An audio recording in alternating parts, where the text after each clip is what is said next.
Saudara-saudari yang terkasih, jumpa lagi dalam Pelita Hati hari ini, Rabu 24 November 2021. Hari biasa dalam pekan biasa yang ke-34, bertepatan dengan peringatan wajib Santo Andreas Dunlak, seorang imam dan kawan-kawan sebagai martir. Bersama saya Romo Thomas Suratno SC dari Paroki Cilandak, Jakarta Selatan, mendengar dan merenungkan sabda Tuhan, yakni firman Tuhan yang tersurat dalam Injil Lukas bab atau pasal 21 ayat 12 sampai dengan ayat 19.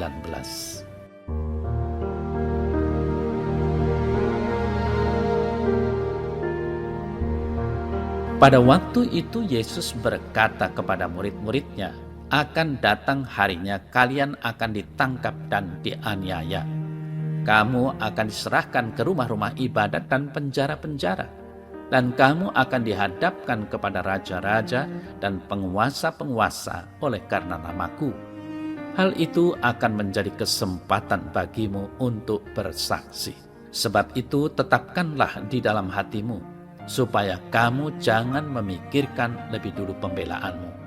Sebab aku sendiri akan memberikan kepadamu kata-kata hikmat, sehingga kamu tidak dapat ditentang atau dibantah lawan-lawanmu.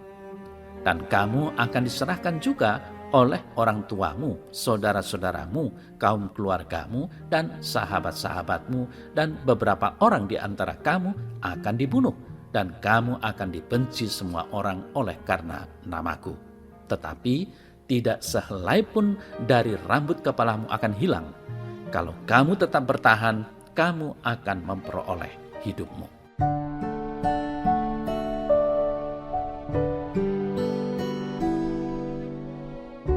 Saudara-saudari yang terkasih, penderitaan dan penganiayaan akan selalu menjadi bagian dalam sejarah umat manusia.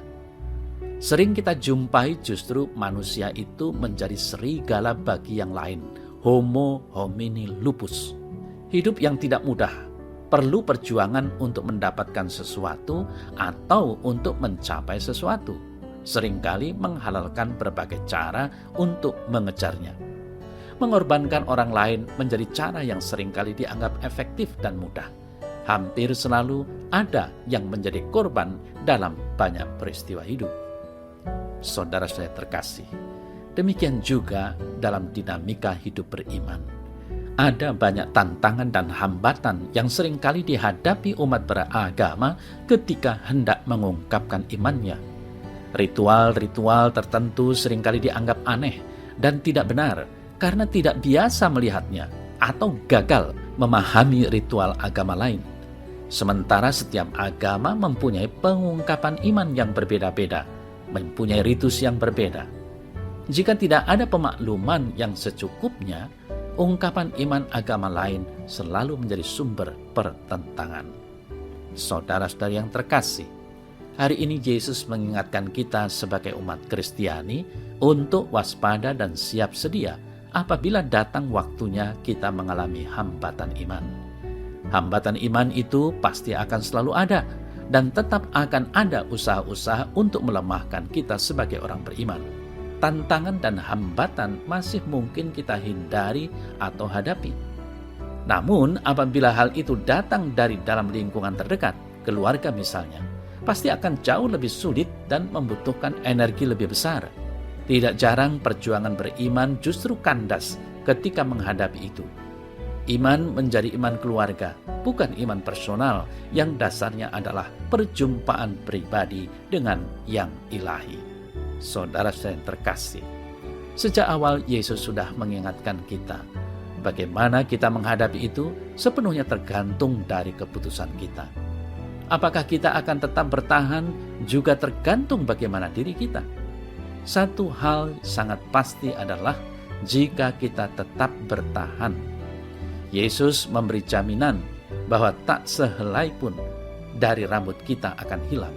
Artinya, 100% Yesus memberi janji dan jaminan keselamatan itu.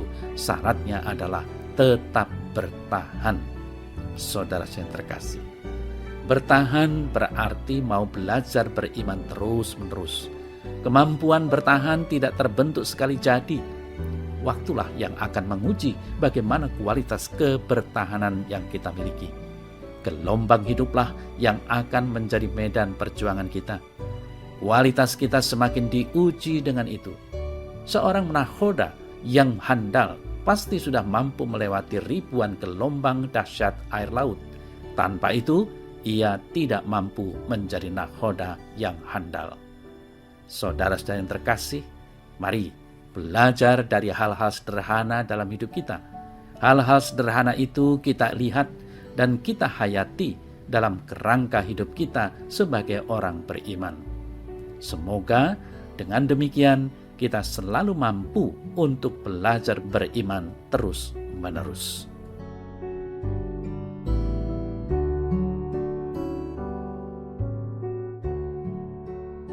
Dalam nama Bapa dan Putra dan Roh Kudus. Amin. Ya Tuhan, ajarilah aku untuk terus-menerus memandang hidupku dengan kacamata iman.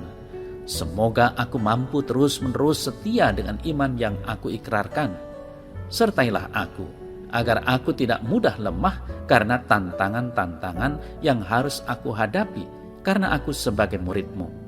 Semoga dengan demikian hidupku semakin memancarkan hidup-Mu sendiri. Amin. Dalam nama Bapa dan Putra dan Roh Kudus. Amin.